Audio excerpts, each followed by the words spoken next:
The thick cream envelope sat on my kitchen counter like a ticking bomb.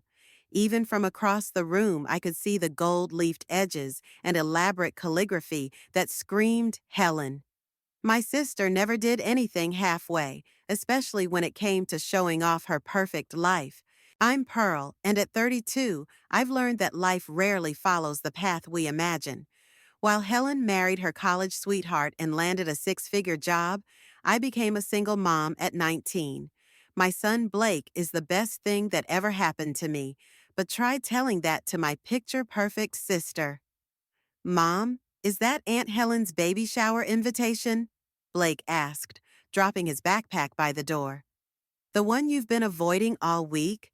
I smiled, ruffling his hair as he passed. That obvious, huh? You get this look whenever Aunt Helen sends something, like you ate something sour. Out of the mouths of babes, I muttered, finally picking up the envelope. The paper felt expensive between my fingers, probably cost more than our weekly grocery budget. My phone buzzed with a text from my best friend Evangeline. Did you open it yet? The suspense is killing me. I called her instead of texting back. She answered on the first ring. About time. I've been waiting all day. What's the damage? Haven't opened it yet, I admitted, sliding my finger under the flap. Want to bet how many times she mentions her complete family or throws shade at single motherhood? That's not fair, Evangeline laughed. We both know Helen never misses an opportunity. Remember your birthday dinner? How could I forget? Helen had raised her glass and announced, to Pearl, who's done such an amazing job raising Blake. Considering the circumstances, the way she'd emphasized those last two words still made my blood boil. I pulled out the invitation, and several smaller cards fluttered to the counter. Oh God, Eve, it's worse than we thought. There's an itinerary, and a dress code, and, wait for it, a gift registry from 5 different stores. Of course there is, Evangeline snorted. What's the dress code? Designer casual? Garden party chic? Sophisticated spring pastels, I read aloud, rolling my eyes. No bright colors or patterns that might clash with the professional photography. Blake wandered back into the kitchen, grabbing an apple from the fruit bowl. Are we really going to Aunt Helen's party? I covered the phone's microphone. We have to, buddy. Grandma Maureen would never let me hear the end of it if we didn't. But, Mom, last time Aunt Helen made you cry in the car on the way home. I heard Evangeline's sharp intake of breath through the phone. She'd been the one I'd called that night, after Helen's pointed comments about how children need a father figure and how some people just don't try hard enough to make relationships work. It's different now, I told both Blake and Evangeline. I'm different. I'm done letting her get to me. Promise? Blake asked, his 13-year-old face suddenly serious. Cross my heart, I said, making the gesture. Besides, your cousin's going to need at least one normal relative in their life. Evangeline's laugh crackled through the speaker. You're going to be the cool aunt who lets them eat sugar and stay up late? Exactly, the anti-Helen. After hanging up, I sat down to fill out the RSVP card, my pen hovering over the number of guests line. Just then, my mom called. Pearl, did you get Helen's invitation? Hello to you too, Mom. Yes, I got it. She worked so hard on them. Did you see the hand-painted details on the envelope? I bit back a sigh. They're beautiful, Mom. Very, Helen. I know you two have your differences, but this is such a special time for her. Willie's family is flying in from California, and you know how important first impressions are to your sister. Don't worry, I said, my voice steady. I'll be there, looking perfectly presentable in my sophisticated spring pastels. Pearl. I'm kidding, Mom. I'll be on my best behavior, promise. After hanging up, I finally wrote 2 on the RSVP card, one for me, one for Blake. As I sealed it in its matching envelope, I caught my reflection in the kitchen window. The woman staring back looked stronger than she felt, her jaw set with determination. This time would be different. This time, I wouldn't let Helen's perfect life make me feel small. This time, I'd be ready for whatever subtle digs and backhanded compliments she had in store. I just didn't know yet how ready I'd be, or how karma was about to turn both our worlds upside down. The baby shower venue looked like something straight out of a magazine spread. Pink and gold balloons cascaded from crystal chandeliers, while perfectly arranged flower arrangements dotted every surface. I adjusted my pastel blue dress, feeling like an understudy at a Broadway show. Pearl, you made it! Helen's voice carried across the room, drawing every eye our way. She floated toward us in a blush pink maternity gown that probably cost more than my monthly rent. Her baby bump was perfectly round, like she'd ordered it from a catalog. Wouldn't miss it, I said, forcing a smile. Blake, say hi to your aunt. Hi, Aunt Helen, Blake mumbled, already eyeing the dessert table. Oh, sweetie, you can go grab some cookies, Helen said, patting his head like he was still 5. Just try not to get chocolate on your shirt. The photographer will be here soon. As Blake escaped, Helen linked her arm through mine, steering me toward a group of women I didn't recognize. Everyone, this is my sister Pearl, the one I was telling you about. The way she said it made my skin crawl. I recognized that tone. Oh, one woman's eyebrows shot up. The single mother? Such a brave choice, another added, clutching her champagne flute. I could never do it alone. Pearl's been so resourceful, Helen said, squeezing my arm. Haven't you, sis? Before I could respond, our mother appeared, saving me from whatever backhanded compliment was coming next. Girls, the gift opening is about to start. Pearl, help your sister to the chair of honor. The next hour was a parade of expensive baby gear and designer outfits. Helen cooed over each item, while Willie dutifully recorded everything in a leather-bound notebook. He looked about as enthusiastic as Blake at a dental appointment. And this one's from Pearl, Mom announced, handing Helen a carefully wrapped package. I'd spent weeks picking out the perfect gift. A beautiful handmade baby blanket and a collection of classic children's books I'd loved reading to Blake. Helen's smile tightened as she opened it. Oh, how thoughtful. Very budget conscious. Actually, I started, those books. And look, Helen interrupted, pulling out another package. I have something special for you, too. My stomach dropped. This wasn't part of the plan. Helen's eyes gleamed as she handed me a gift bag, and the room went quiet. Inside was a book titled Single Mom's Guide to Survival and a planner with Because Every Mom Needs Help Staying Organized, emblazoned across the front in gold letters.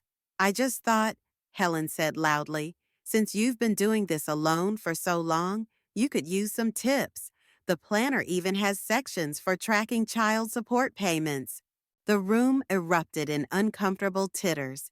I felt my cheeks burn as I noticed Kaya, our mutual friend, already typing something on her phone. This would be all over our social circle by dinner. That's thoughtful, I managed, my voice steady despite the rage building in my chest. I just want to help, Helen continued, her hand resting on her perfect bump. It must be so hard, not having what Willie and I have, a real family unit. From across the room, I saw Blake freeze mid-bite into a cookie, his eyes finding mine. That did it. I stood up slowly, smoothing my dress. You know what, Helen? You're right. It is hard sometimes. But do you know what's harder? Watching someone you grew up with, your own sister, constantly try to tear you down to make herself feel superior. The room went dead silent. Helen's mouth fell open. Pearl, our mother warned, but I wasn't finished. I appreciate the gifts, I said, my voice crystal clear in the quiet room. I'll add them to my collection of helpful advice you've been giving me for the past 13 years. Now, if you'll excuse me, I need some air. I walked out with my head high, feeling every eye on me. As I passed the gift table, I heard Willie mutter, "She's got a point, Helen." In the hallway, Blake caught up with me. "Mom, are you okay?" I pulled him into a hug, not caring about getting chocolate on my dress. "I'm perfect, buddy. Actually," I pulled back, a plan forming in my mind. "I think I'm better than okay. How about we stop for ice cream on the way home?" "But what about the rest of the party?" "I think Aunt Helen's had enough of my survival tips for one day," I said, fishing my car keys from my purse. "Besides, I've got some documenting to do when we get home." As we drove away, I could almost feel the weight of Helen's perfect world settling onto my shoulders. But this time, instead of crushing me, it felt like fuel. Every snide comment, every backhanded compliment, every subtle dig, I was going to remember them all. Let Helen have her perfect day. I had a feeling her perfect life wasn't going to stay that way for long. "You're doing what?" Evangeline stared at me across my kitchen table, wine glass frozen halfway to her lips. I opened the leather-bound journal I'd bought the day after the baby shower. "I'm documenting everything, every snide comment, every backhanded compliment, every time she tries to make me feel less than." I flipped through the first few pages. "Look, I've even got dates and direct quotes. Girl, this is either brilliant or crazy. I haven't decided which." She leaned forward to read an entry. June 15th. Helen tells Mom that Blake's behavioral issues must stem from lack of male influence. Note, Blake made honor roll that same week. "Keep reading," I said, pouring more wine. July 3rd, family barbecue. Helen suggests I try dating apps because, quote, "even damaged goods can find someone if they lower their standards enough." Evangeline's jaw dropped. She did not. Oh, she did, right in front of Willie's entire family. Speaking of Willie, Evangeline waggled her eyebrows. "Did you see him at the grocery store yesterday with that woman from his office?" I closed the journal. "What woman?" "Some redhead. They were in the wine aisle, looking pretty cozy for a business meeting." She took a sip of wine. "Just saying." "Eve, don't. Whatever's happening in Helen's marriage isn't our business." "But isn't that exactly what this journal is about? Waiting for her perfect life to crack?" Before I could answer, the front door opened and Blake walked in with my mom. "Pearl," Mom called out, "why aren't you dressed? The family dinner starts in an hour." I'd completely forgotten about the monthly dinner at Helen's. My stomach clenched at the thought of facing her after the baby shower incident. "We brought your dress from the dry cleaners," Mom said, hanging a garment bag on my door. "Helen specifically requested everyone dress up tonight. She's making some big announcement." "Probably naming the baby something ridiculous," I muttered. But Mom was already heading to the kitchen to fuss over Blake's homework. An hour later, we pulled up to Helen's McMansion. Through the windows, I could see people already gathered in the dining room. Willie was at the wet bar, mixing drinks with more concentration than necessary. "Pearl," Helen greeted me at the door, her baby bump even more pronounced in a fitted designer dress. "I was worried you wouldn't come after, well, you know." "Wouldn't miss it," I said, echoing my words from the shower, but this time with a hint of steel in my voice. The dining room was a scene of calculated perfection. Helen had arranged everyone exactly where she wanted them, me between Mom and Kaya, as far from Willie's family as possible. "Before we eat," Helen announced, standing at the head of the table, "Willie and I have some exciting news." Willie's head snapped up, something flickering across his face. "We're having twins," Helen beamed. "And we've decided on names, Valentina and Victoria." The table erupted in congratulations, but I noticed Willie drain his glass in one go. "Two perfect babies," Helen continued, "to complete our perfect family. Of course, We'll need help once they arrive. Pearl, I was thinking you could give me some tips about managing on your own, since you'll basically be like a single mom of two. The table went quiet. I saw Mom close her eyes in resignation. What do you mean? I asked carefully. Oh, Willie's taking that position in the California office. He'll be gone 4 days a week, but it's such an amazing opportunity. Right, honey? Willie stood up abruptly. I need some air. As he stormed out, Helen's perfect smile cracked just slightly.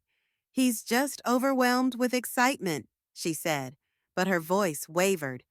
I pulled out my phone under the table and typed a quick note. August 12th, Helen announces twins. Willie leaves dinner. First crack in the facade?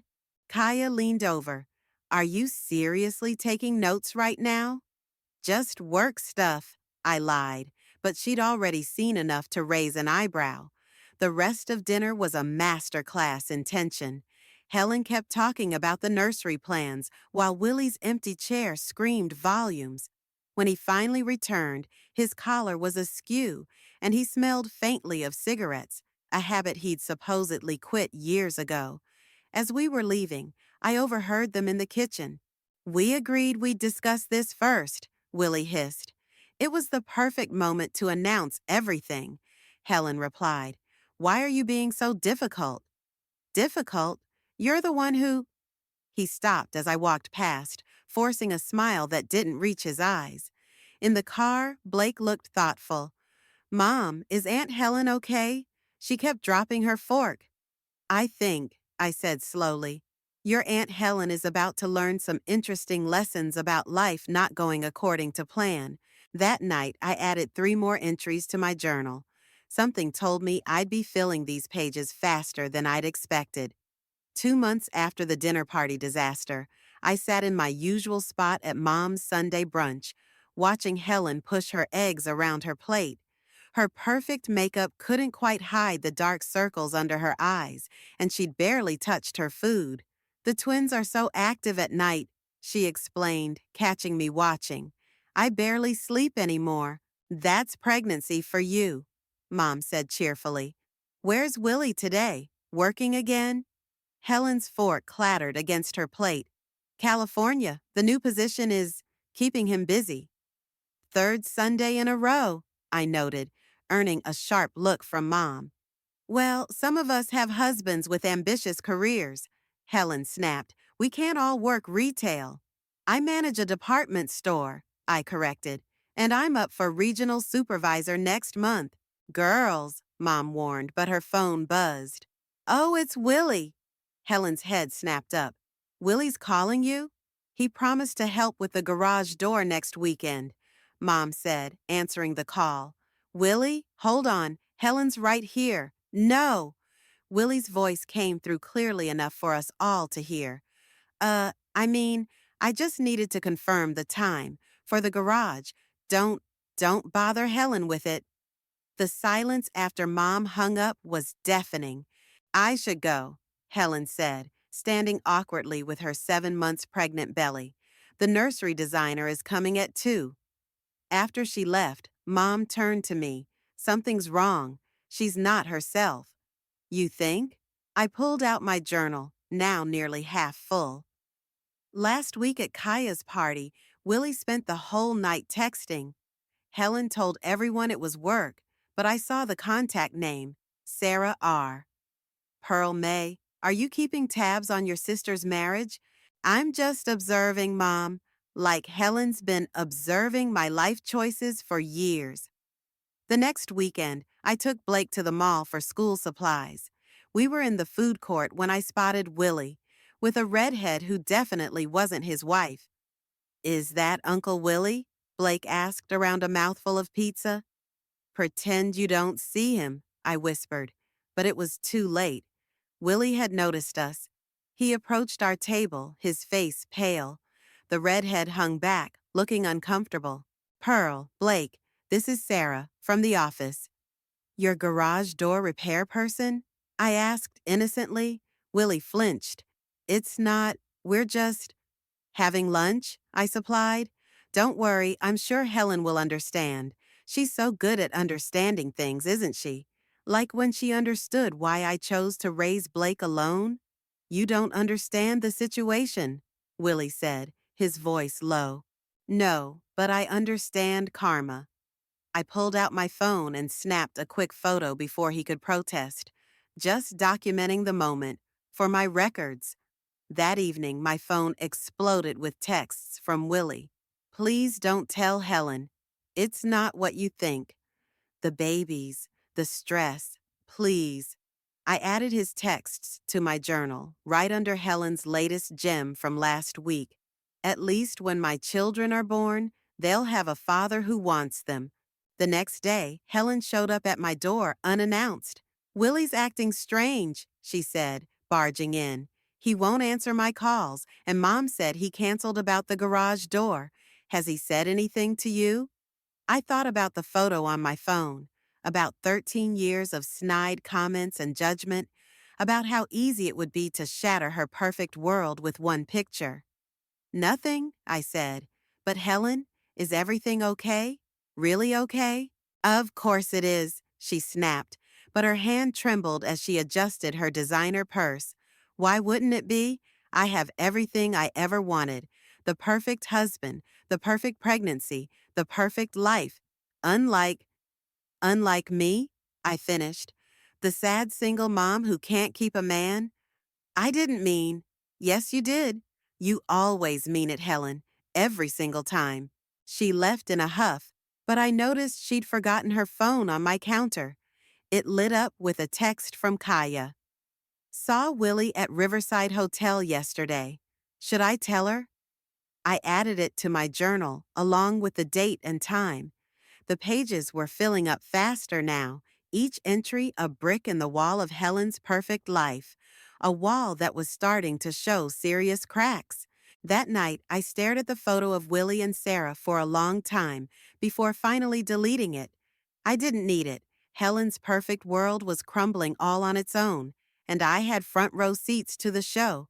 The call came at 2 a.m., jolting me awake. Helen's name flashed on my phone screen. He's not coming home, she sobbed before I could even say hello. Willie's not coming home. I sat up, fully alert. What happened? I found emails, so many emails, to her, about their life together, their plans. Her voice cracked. He's been living with her in California. The business trips were all lies. Helen, I can't be alone right now. Can I come over? 20 minutes later, my perfect sister stood on my doorstep, mascara streaked down her face, wearing sweatpants, something I'd never seen her in before. Her pregnant belly seemed to weigh her down more than ever. I brought ice cream, she said weakly, holding up a grocery bag. Store brand. I didn't even know they made store brand ice cream. Blake appeared in the hallway, rubbing his eyes. Mom, is Aunt Helen okay? Go back to bed, honey, I said softly. Everything's fine. Once Blake was gone, Helen collapsed onto my couch. How do you do it? Being alone? I can't, I can't even imagine raising these babies by myself. The irony of the moment wasn't lost on me. I thought about my journal, filled with her judgments about single motherhood, sitting in my bedroom drawer. You're not alone, I said instead. You have family. Mom's going to be so disappointed. Everyone will talk. Did you know Kaya already posted about seeing Willie with that woman? She spooned ice cream directly from the container. My whole life is falling apart, and I'm eating cheap ice cream on my single sister's couch at 2 a.m. Careful, I said dryly. Your classism is showing. To my surprise, she laughed through her tears. God, I'm such a bitch, aren't I? Even now, I can't help myself. She put down the ice cream. How did you get so strong, Pearl? When did you figure it all out? I didn't. I just kept going. That's all any of us can do. I was so scared of ending up like you, she whispered. Alone, struggling. I thought if I did everything perfectly, married the right guy, lived in the right house, had the right career, I'd be safe. But look at me now. I watched my sister, the one who'd spent years looking down on my life choices, break down on my couch. Part of me wanted to run and get my journal to show her every cruel word she'd ever said. But the bigger part saw something I'd never seen before. Helen was terrified. Remember when we were kids, I said, and you were afraid of thunderstorms? You'd climb into my bed every time. She nodded, wiping her eyes. You're still that girl, Helen, and I'm still your big sister. Even after everything I've said, everything I've done? My phone buzzed. A text from Willie. Is she with you? Please tell her I'm sorry. The babies? I'll support them, but I can't come back. I showed Helen the message. She read it 3 times before speaking. He's not even going to fight for us, she said quietly. All those times I bragged about having the perfect marriage, and he's ending it by text message to my sister. What do you want to do? I don't know. I don't know anything anymore. She placed her hands on her belly. The nursery isn't even finished. I was so busy planning the perfect life, I forgot to plan for reality. Then we'll figure it out, one day at a time. Why are you being so nice to me? I've been horrible to you for years. I thought about my journal again, about all the documentation of her cruelty. But looking at her now, mascara stained and wearing sweatpants, that journal seemed less important than it had yesterday. Because that's what family does, I said finally. We show up at 2 a.m. with ice cream. Store-brand ice cream, she added with a weak smile. The horror! We sat in silence for a while, sharing the ice cream. Finally, Helen spoke again. Pearl, will you help me? With the babies, I mean. I don't know the first thing about doing this alone. The moment I'd been waiting for, Helen admitting she needed me, admitting I knew something she didn't. But it felt different than I'd imagined. Of course I will, I said. But first, we need to get you some proper single mom sweatpants. Those designer ones are embarrassing. She laughed, really laughed, for the first time that night. I think I'm ready for some single mom lessons. As I helped her set up the guest room, I realized karma had worked in mysterious ways. Instead of satisfaction, I felt something unexpected, hope. Hope that maybe, through all this pain, I might finally get my sister back. You kept a what? Evangeline nearly choked on her coffee as I showed her the journal. We were sitting in my living room a week after Helen's late-night breakdown. She'd been staying in my guest room, and the change in her was striking. Designer dresses had given way to maternity leggings, and her perfect makeup routine had dwindled to occasional mascara. I documented everything, I admitted. Every nasty comment, every judgment, every time she made me feel less than. And now she's sleeping in your guest room, wearing Target clothes, and asking you for parenting advice? Evangeline flipped through the pages. This is some serious karma. Keep your voice down, I warned. She's napping. Have you shown her? Before I could answer, Helen appeared in the doorway, her hair in a messy bun. Shown me what? Evangeline's eyes widened. I shot her a warning look, but it was too late. Pearl's revenge journal, she blurted out. She's been documenting all my what? Helen walked over, holding her back as she lowered herself onto the couch. Let me see. My hands shook as I handed her the journal. She opened it to a random page and started reading aloud. December 15th, Christmas party. Helen tells everyone Blake's academic achievements are surprising given his unstable home life. She turned the page. March 3rd. Helen suggests I try dating her husband's divorced friend because beggars can't be choosers. The room went silent. Helen kept reading, her face growing paler with each page. There's so many entries, she whispered. I really said all these things? And more, I said quietly. I stopped writing them down last week. Helen closed the journal, her hands trembling. When did you start this? After the baby shower, when you gave me that single mom survival guide. Oh, God. She pressed her hands to her face. I was awful, wasn't I? Just absolutely awful. You were, Evangeline agreed, earning another glare from me. Why didn't you ever say anything? Helen asked, looking at me. Why did you just take it? Would you have listened? Really listened? Helen's phone buzzed, another text from Willie's lawyer about the divorce proceedings. She ignored it. I thought I was better than you, she said finally. I really believed that following all the rules, doing everything right, made me superior. And now look at me, 30 years old, pregnant with twins, getting divorced, living in my sister's guest room. Eating Target brand cereal, Evangeline added helpfully. And the worst part, Helen continued, the worst part is that you're the strong one. You always were. I was just too stuck up to see it. I took the journal back, running my fingers over the cover. Want to know something funny?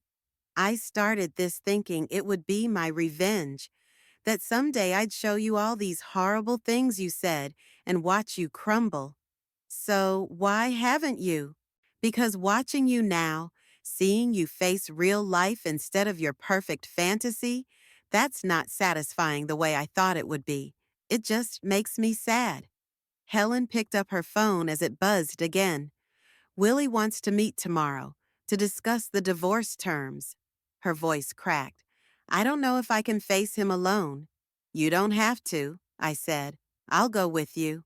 We both will, Evangeline chimed in. I make an excellent angry backup chorus. For the first time that day, Helen smiled. My perfect sister squad? The one I spent years looking down on. The very same, I said, though we prefer imperfectly awesome sister squad now. Pearl. Helen's voice was small. What do I do with all this guilt? Reading those pages? I can't believe I was that person. I stood up and walked to the fireplace, journal in hand. Maybe we start by letting go of who we were supposed to be and focus on who we are now. What are you doing? I held the journal over the flames. Want to help me burn this? But you worked so hard on it, Helen protested. That's the old story, I said. I think it's time for a new one. Helen struggled to her feet and joined me by the fireplace. Together we watched as the pages curled and blackened, taking years of hurt and judgment with them. I don't deserve your forgiveness, Helen said softly. Probably not, I agreed. But you've got it anyway. That's what real family does. As the last pages turned to ash, Blake came home from school, stopping short at the sight of all of us by the fireplace. Mom? Aunt Helen? Why does it smell like burning paper in here? Just clearing the air, buddy, I said, putting my arm around Helen's shoulders. Just clearing the air. The coffee shop where we agreed to meet Willie felt too small, too public for what was about to happen. Helen sat between me and Evangeline, wearing one of my old maternity dresses, her hands clasped tightly around her water glass. Willie walked in with Sarah, actually walked in with her. Oh, hell no. Evangeline started to stand, but I grabbed her arm. He didn't come alone, Helen whispered, her face draining of color. Willie approached our table, Sarah hovering awkwardly behind him. Helen, I thought it would be better if everyone was here. For transparency. Transparency? Helen's voice shook. Like when you were transparently sleeping with her while I was decorating the nursery. Several heads turned our way. Sarah shifted uncomfortably. Maybe we should take this somewhere more private, I suggested. No, Helen said firmly. I spent years caring what other people thought. Let them look. Willie slid into the seat across from us, Sarah reluctantly joining him. He pulled out a manila envelope. The divorce papers, he said. My lawyer drew them up. I'm offering joint custody and joint custody? Helen's laugh was hollow. You're moving to California with her. How exactly is that going to work with newborn twins? We could figure out a schedule, Sarah spoke up. Maybe summers and… Don't. Helen cut her off. Don't you dare sit there and plan my children's lives. I watched my sister straighten her spine, channeling some of her old steel, but this time it felt different, real. You know what's funny, Willie? Helen continued. I spent so many years looking down on Pearl for being a single mother. I thought she'd failed somehow. But she chose to put her child first. You're choosing to put yourself first. Willie flinched. That's not fair. I'm trying to do the right thing here. The right thing? I couldn't help myself. Was that before or after you started a new life while your pregnant wife was planning your baby's future? This isn't about you, Pearl, Willie snapped. No, but it is about family, Helen said. Something I thought I understood, but clearly didn't. I wanted the perfect life so badly I forgot to build a real one. She reached for the envelope, but instead of opening it, she ripped it in half. Helen, Willie protested, those are legal documents. Draw up new ones, she said calmly. These terms aren't acceptable. I want full custody. You can have visitation rights, but these babies aren't spending summers with the woman you cheated with. Sarah stood up abruptly. I'll wait in the car. Running away? Evangeline called after her. Good practice for when it happens to you. Eve, I warned, but I couldn't help smiling. Willie watched Sarah leave, then turned back to Helen. You've changed. Yes, Helen agreed. I have. And you know what? I like this version better. The real version. The one who doesn't need to pretend everything's perfect anymore. She stood up, her pregnant belly bumping the table. Have your lawyer contact mine. And Willie, that nursery you never helped with? I'm redecorating it in bright colors, with patterns that would definitely clash with professional photos. As we walked out, Helen started laughing, actually laughing. Did you see his face? She gasped. When I ripped those papers? Girl, you were magnificent, Evangeline said. And Sarah's walk of shame? Priceless. I can't believe I was scared to face him, Helen said, wiping tears, happy tears, from her eyes. All this time, I thought I needed him to be complete, to be worthy. We reached my car, and Helen suddenly grabbed my arm. Pearl, thank you, not just for today, but for showing me what real strength looks like. All those years I spent judging you, you were actually teaching me. Well, I said, you're a slow learner, but you got there eventually. Remember that single mom survival guide I gave you at the shower? Helen asked as we got in the car. Any chance you still have it? Burned it the next day. Good, because I think I need a new one. The Pearl May edition. Chapter 1, How to Tell Society to Shove It. Chapter 2, Evangeline added from the back seat. How to Rock Target Clothes Like a Boss. As we drove home, I watched Helen in the passenger seat, one hand on her belly, smile on her face, looking more beautiful in my old dress than she ever had in her designer clothes. You know what? She said suddenly. I think I'm actually excited about doing this my way, the real way. Welcome to the club, I said. We meet on Tuesdays. Bring snacks. For the first time since we were kids, Helen's laugh sounded exactly like my sister again. Push, Helen. You can do this. I gripped my sister's hand as she screamed through another contraction. I can't, she gasped. Pearl, I can't do this alone. You're not alone. I'm right here. I wiped her forehead with a cool cloth. And you're stronger than you think. Says the woman who made this look easy, she panted. Trust me, it wasn't easy. I just had better swear words.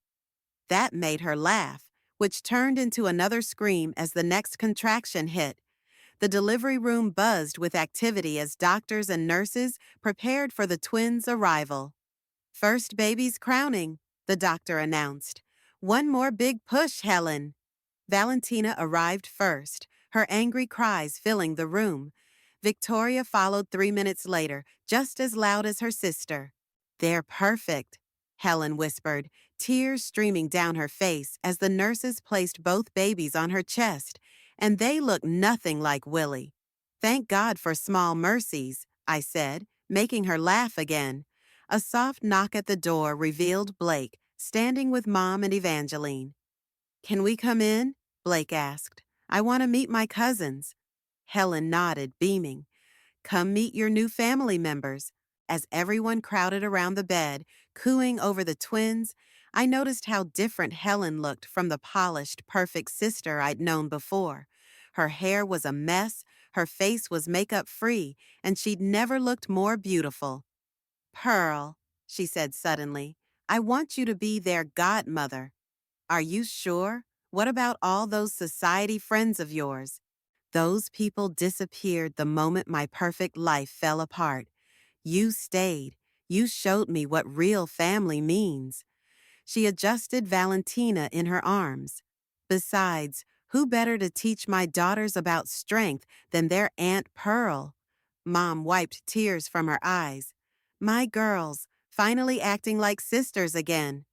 "We never stopped being sisters," I said. "We just forgot how to show it for a while." "Speaking of showing things," Evangeline piped up, "guess who just posted on Instagram?" We all looked at her phone. There was Willie with Sarah announcing their engagement. "Wow," Helen said, studying the photo. "You know what's strange? I don't even care." "Really?" Mom asked carefully.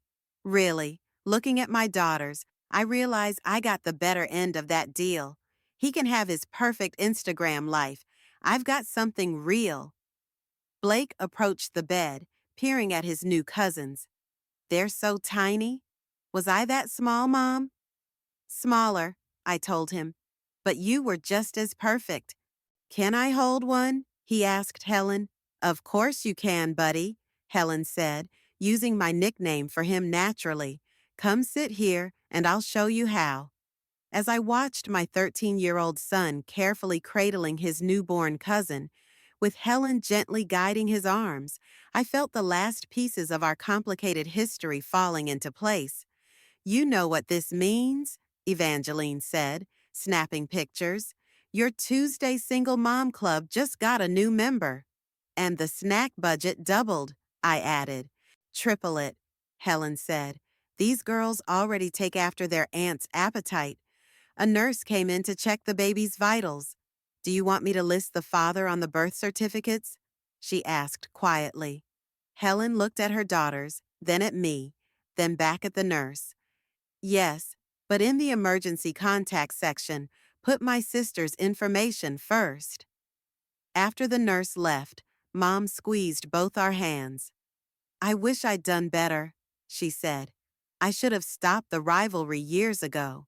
"Maybe we needed to find our own way here," I said. "Sometimes the longest road is the right one." "Deep thoughts from the queen of Target fashion," Helen teased, but her eyes were soft. "I can't believe I used to mock your life, Pearl. You've built something amazing." "And now you will too," I told her. "Different, but just as amazing." Victoria started fussing, and without thinking, I scooped her up, settling her with the same expertise I'd once used with Blake. "See," Helen said, "already learning from the master." "Just wait until they're teenagers," I warned. "Then you'll really need my expertise." "Bring it on," Helen said, looking at her daughters with fierce love. "We've got this, all of us." Blake carefully passed Valentina back to Helen. "Mom, can we get pizza on the way home? Hospital food sucks."